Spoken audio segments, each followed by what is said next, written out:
நல்லதே நடக்கும்.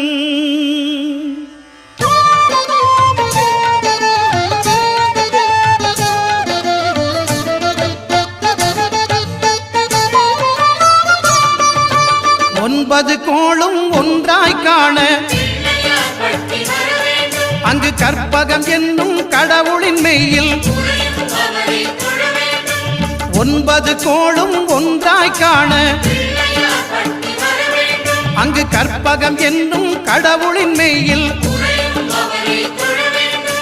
சூரியன் முதலாய் 9 கிரகமும் பலவித குணங்களை கொண்டிருக்கும். எங்கள் கற்பக தருவில் அவை வரும்போது ஒன்றாய் சேர்ந்து பலனளிக்கும்.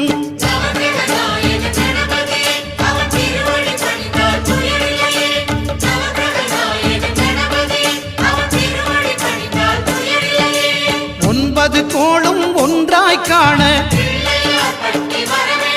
அங்கு கற்பகம் என்னும் கடவுளின் மெய்யில்